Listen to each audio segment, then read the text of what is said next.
This is Plant-Based Briefing. Getting Cats Vegan is Possible and Imperative, Part 1 by Karthik Sekar at aftermeatbook.com. And I'm Marian Erickson, and this is the curated content plant-based podcast where I narrate a variety of articles, with permission, on the myriad of reasons to live a vegan lifestyle, usually in about 10 minutes or less every weekday. But today's article is a bit longer than that, so I'm splitting it into two parts. I'll read part 1 today and part 2 tomorrow. It's by Karthik Sekar at aftermeatbook.com. Karthik is a trained scientist and engineer. He's currently working on the front lines of the alternative food industry in the San Francisco Bay Area. And he's written a book called After Meat: The Case for an Amazing Meat-Free World.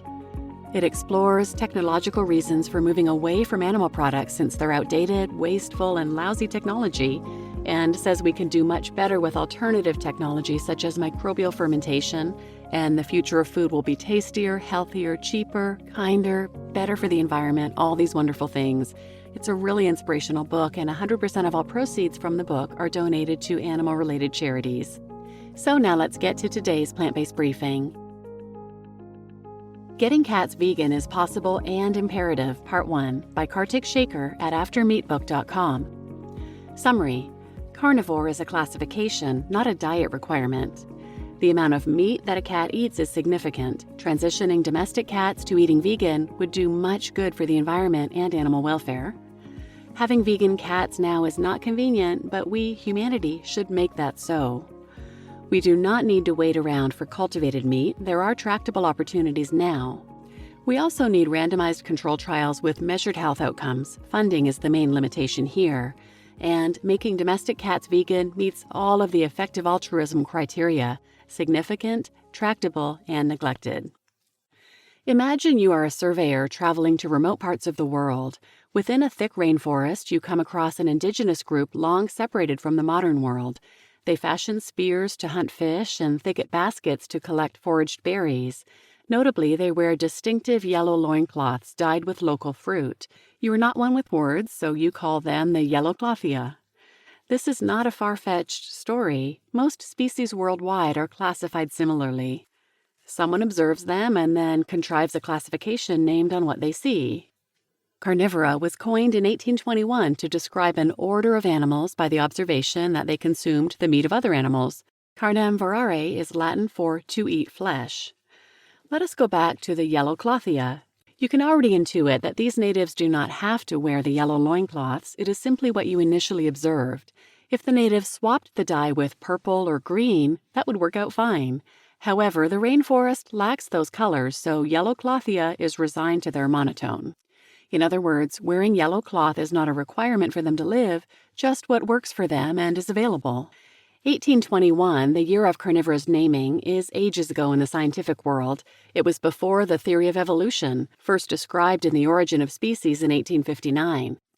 It was before the molecular biology revolution. It was before we understood the basis of metabolism and nutrition. So it is easy to confuse classification or observation with a requirement. It is the same fallacy as assuming that the yellow clothia people can only wear yellow clothing. Since 1821, we learned more about nutrition, molecular biology, and metabolism to demystify meat. Meat is mostly muscle fibers with some marbled fat and critical nutrients. Carnivora animals generally have more acidic stomachs and shorter gastrointestinal or GI tracts than normal herbivores. The extra acid helps chop proteins into the alphabet amino acid molecules, which are readily taken up, so a long GI tract is unnecessary. So, carnivora animals cannot have salads or raw vegetables, which are rich in fiber and would not break down in their GI tracts in time. Nevertheless, we can make protein-rich and highly digestible foods for carnivora, starting from plant and microbial ingredients. Just as a cow will chemically process the plants into their muscle, flesh, we can similarly turn the plants into food that a carnivore would thrive off without an animal intermediary. In other words, we can source all the required nutrients from elsewhere without meat. Quote, "There is, at least in history, no reason why diets comprised entirely of plants, minerals, and synthetically based ingredients, i.e. vegan diets, cannot meet the necessary palatability, bioavailability, and nutritional requirements of cats," unquote. Andrew Knight, Director, Center for Animal Welfare, University of Winchester. I have written about how succeeding meat, dairy, and eggs with plant and microbial-based alternatives will be one of the best things we ever do. I argue that it is better than curing cancer or transitioning fully to renewable energy. Provided that we continue to innovate, we will complete this transition, and we should not just replace the meat that humans eat, we should replace the meat that cats eat too. Making cats vegan has been contentious, even among vegans. I've read highly upvoted comments on popular vegan forums, conceding that cats are carnivores, so we should continue feeding them meat and just advocate veganism to people. This notion is fallacious and relies on a chain of appeals to authority without an eventual biochemical basis. We can render meat unnecessary for cats, and we should absolutely strive toward this reality for all domestic cats. Cats eat a sizable amount of meat, and replacing the quantity is significant. I estimate that we feed domestic cats about 3 billion kilograms of meat per year in the United States. This quantity is about the same amount of meat as the entire population of Canada consumes. Replacing even a fraction of meat consumption has a sizable impact. A study last year estimated that replacing a mere 20% of beef with microbial protein would halve the rate of deforestation. Therefore, replacing a significant fraction of the meat that cats consume would help prevent trees from being cut down. Moreover, getting cats to eat 20% less meat in terms of chicken in the United States would save nearly 500 million chickens a year from a brutal livelihood in slaughter. Cat food is also linked to human meat consumption. Cat food tends to be the offal of the animal agriculture industry. Producers repurpose meat unfit for humans into cat food. As the clean pet food revolution highlights linked here, pet food is a vital income stream for the meat industry. Without it, meat prices would go up because margins in the animal agriculture industry are thin. In other words, the less meat that cats eat, the less that humans do too. In the United States, convenient retail options for vegan cat food are hard to come by. Ami, Evolution, and Benevo are the principal nutritionally complete brands for vegan cats, but all three are not exactly available in your local Petco. Ami is persistently out of stock. Ami and Benevo are quite expensive. Benevo sells for about $16 per pound on Amazon, roughly 4 times more than Merrick, a mid-tier meat-based brand.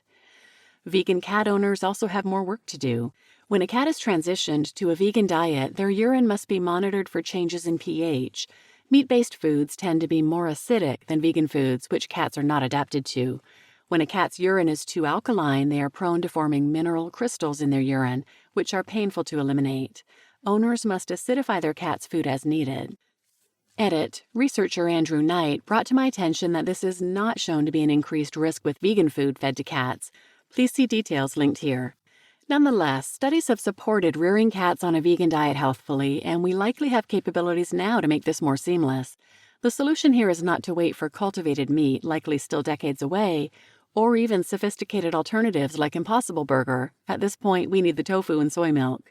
Instead, we should get more approved ingredients for cats that enable more formulations.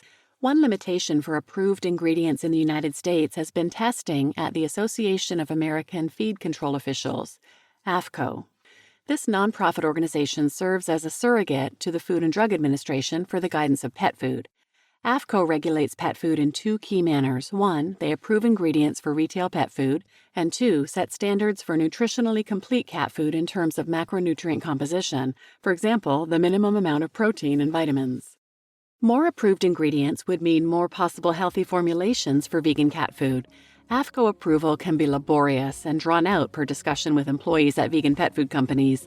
That means novel plant or microbial-based ingredients that enable better vegan cat food can take a long time to come to market. Vegan cat food companies are left to concoct recipes with limited ingredients. It is as if you are a chef with only a few ingredients in your kitchen, and you're tasked with making meals with exacting nutritional requirements. You can do it, but your job would be much easier if you had access to protein-rich koji. If you had more ingredients at your disposal, you could make something more affordable, tastier, and less sensitive to supply chain issues. You just listened to Getting Cats Vegan is Possible and Imperative, Part 1 by Karthik Sekar at aftermeatbook.com. And I'm your host, Marian Erickson. Tune in tomorrow for the second half of this article, where Karthik discusses opportunities to help realize the vegan cat world sooner and responds to common concerns. And I love and I think it's important to note that as Scientists keep looking into this, new information keeps coming out. So I like how Karthik put an edit in the article when researcher and veterinarian Dr. Andrew Knight brought it to his attention that monitoring the pH for vegan cat food is not an issue in particular. The risk is the same with traditional meat-based cat foods. And anecdotally, I used to have a cat on regular cat food, and he had terrible crystals from his meat-based cat food. So yes, it's interesting to note that science has confirmed that this can happen whether your cat is eating meat-based or vegan-based cat foods. And please share this episode with anyone who might benefit, and thanks for listening.